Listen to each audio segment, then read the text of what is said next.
I did fake it. Early on, I did fake it. I heard. I was like, maybe Danny can ask him about that. It's a valiant effort. Did he talk about the tush push? It comes up. Oh my gosh. I'm It going comes to up. stick around for it. Meanwhile, the tale of two rookie quarterbacks, Jackson Dart and his aura, and Shedeur Sanders. Who's rising?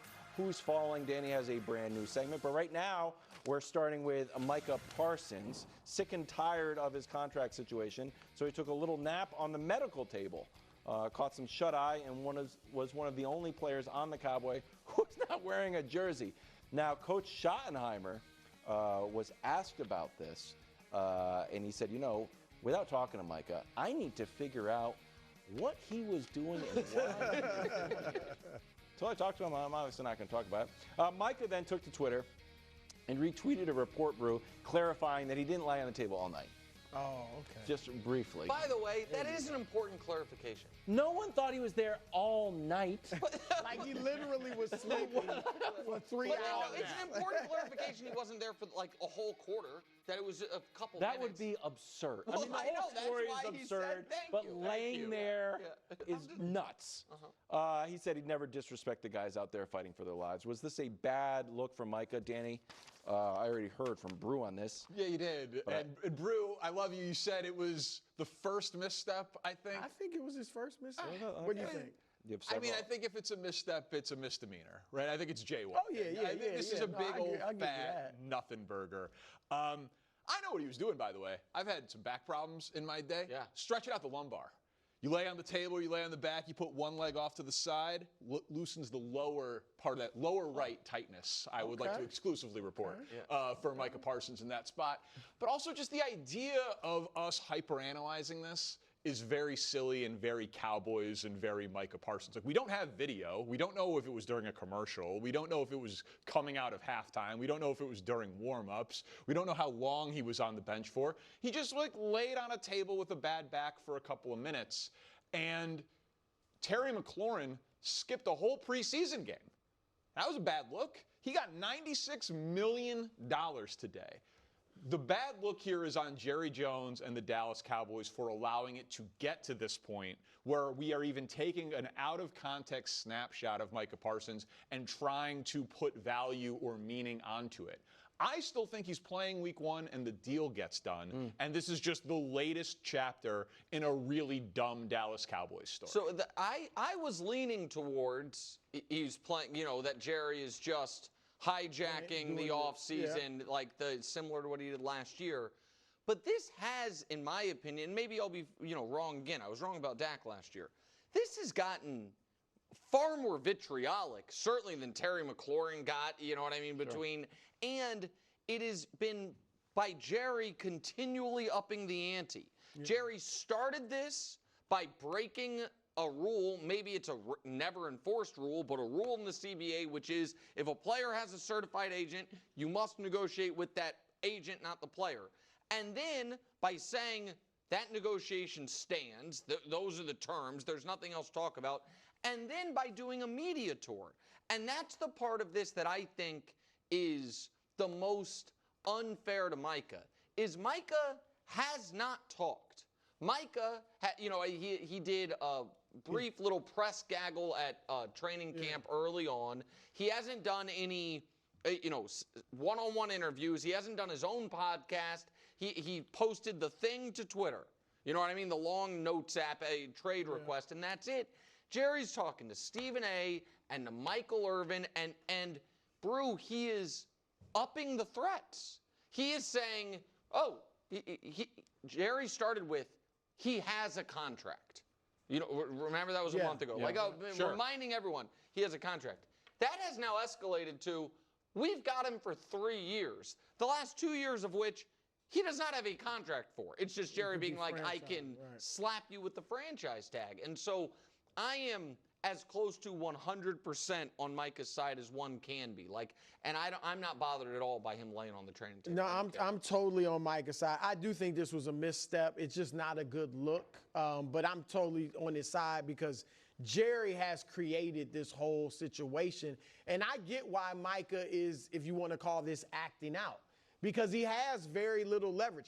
He took his first stab at it. He shot his first weapon when he demanded the trade. And Jerry has completely ignored it. It's like that trade request didn't even happen. I mean, really. And I believe Jerry that if I was in Jerry's shoes, we're not even thinking about trading him. I'm not even listening. I would ignore it too.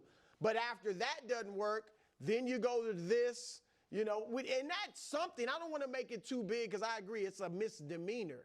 But it is clearly a statement when you're laying on the table and him like not wearing the jersey is more of a statement. Right. Him not wearing the jersey is calculated. I think, and there were reports today that at least some people said they didn't see but him he on was. the practice but someone field. then reported he was in the building. He's in the building. We know, and Brew, I know you agree with this, that he's a television producer, he being Jerry Jones. In the Netflix documentary that's out right now, he's like, it's a soap opera, 365 days a year. He's already impacted their week 1 game. He's going to be limited if he plays against Philly, and so that has hurt him. But I do think that there is some sort of, I like it. I'm fine with it. You mean him? Yes, but to me, like Nick said earlier, this is uglier than Lamar in Baltimore was. I agree. I think it's even uglier than Trey Hendrickson is with the Bengals. Like this looks to me like.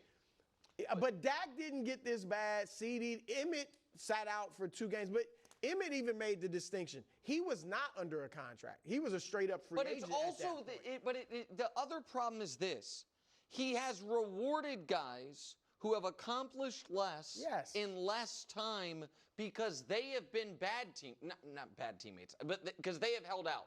CD held out, did not show up, and got paid. Zeke, as a running back after year 3, held out and got paid.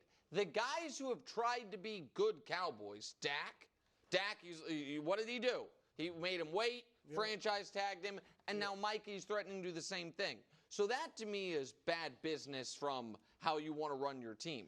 The point that you have been trying to make forever is the way it impacts their ability to win week 1, which I feel like if you believe, Danny, that this is ending with Micah becoming the highest paid defensive player. Which I do.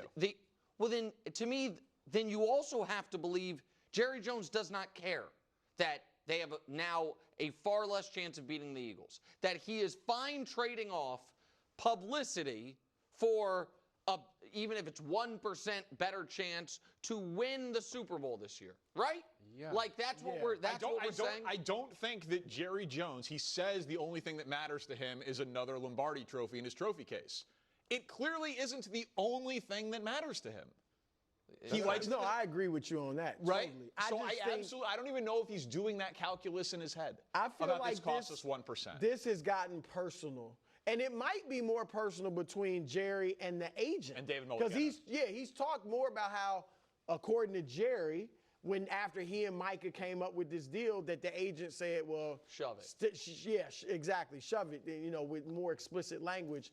I was trying to help you out there, Brew. I knew you didn't want to say it. Yeah. But Jerry seems to really be bothered by this because he is just ignoring, and I would say publicly disrespecting, David Mulcahy, who's one of the greatest agents in the NFL. And so it seems personal almost between those two.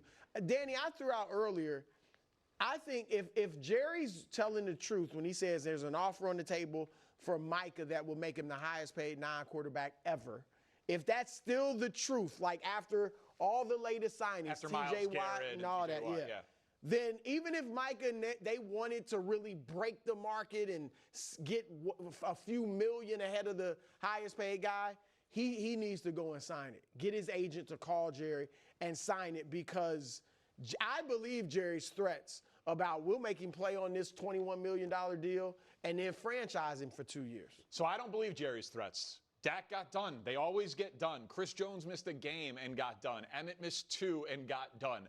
I do not see a world where Micah Parsons misses a serious amount of time. I'll be shocked if he misses 1 game. And I do still think that Micah wants to shatter that record. So week 1, 10 days, Cowboys in Philadelphia. Yeah. And the Cowboys are a big draw, obviously, America's team, and they've got the Netflix special. The thing that we always talk about is the magic of the Cowboys and how they remain relevant. Are they the supporting actor in the Yes. opening night? Yes. No doubt. Do you think Jerry realizes that? Like, does Jerry realize, like, hey, man, it's the champs and you. You guys have second billing on the marquee. Like, I would think that Jerry Jones, like you said, he wants to win the Super Bowl and he loves the spotlight. Like, why don't you do everything you can to knock off the champs? Opening week, all eyes of the sports universe on you. He's like, you know what I'll trade it for? A gaggle of reporters around me as Micah holds out. Yeah. It seems in conflict with winning and in conflict of the heat that he desires. I think it is, and I know we have to move on. I'll just be. I think it is two things that are in direct conflict to winning that are hurting the Cowboys here, and they in relation to Jerry. One is I do think he just likes. He told us it's my. If there's not news, I'll drum it up. He was very transparent about that. And I think the other one is his own ego in a feeling that, man, you know what people say a lot? I lost that negotiation. You know what hasn't been what hasn't been said much, in the last big deals. Wow, the Cowboys got a bargain. The last one of those that happened was Tyron Smith. And I don't know this, I'm just guessing. My guess is that was done like this one, where he negotiated with Tyron, because it was a bizarre deal. It was like 8 years long.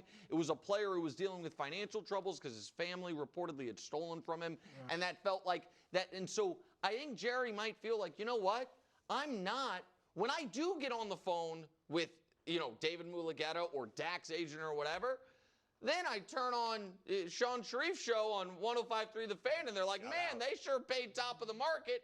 I don't want to do that. So I think it's ego and attention that is hurting the Cowboys' ability, which, again, if you didn't know the game was in 10 days, follow Wilds on Twitter. He's 10 been days. It's a good bit. Well, you'll see how Jalen Hurts does. It's a terrible bit. It's not the best. Jalen Hurts fell in the ESPN rankings. You see that? Won the Super Bowl, went from 32 to 36. He wins again, be down to 45. Prediction week rolls on. We're starting with the NFC East. We're staying there, actually. Danny, as you know, it's been 20 years since there was a repeat division champion. The Eagles won 4 times in a row, 01 to 04 with Andy Reid, one of the great Eagles coaches. One of the great? Yeah, it was his winning percentage right up there with Nick Sirianni. Are they on the verge of another run, Danny, or will they be thwarted by Jackson Dart's aura? Your NFC East predictions. All right, well, they're not coming in at number 4, so we can stay. I know. So I'll keep the suspense going just a little bit for the repeat division champs. But number 4 is Jackson Dart and his aura. Wow. The New York Giants. Tons of aura, though. Tons of aura. He won the preseason. You might see Jackson Dart on Stock Up, Stock Down coming up in just a little bit. In segment tease. They have 10 playoff teams from last year on their schedule this year, 6 of the first 8 games. I don't think moonballs from Russell Wilson to Malik Neighbors are going to be quite enough. Who does there. love the moonball? It's a fun thing to watch. But there's nothing else. Third place, the aforementioned Dallas Cowboys. And it has very little to do with offseason nonsense because I am baking in that Micah Parsons will be there. I don't think it's about offseason distractions. I think that is how Jerry Jones fills the media time, and we thank him for it, for the content in the offseason. They can't stop the run. And they didn't get much better at that. And I have to remind people, Dallas had a losing record with Dak Prescott last year. Right. People talk about, oh, Dak Prescott got hurt and it derailed. They were 3-5 with him. And Micah. And the wins were not very impressive. Now 2-1, there's a late change. I went back and forth. Wow. I agonized over it. It's true.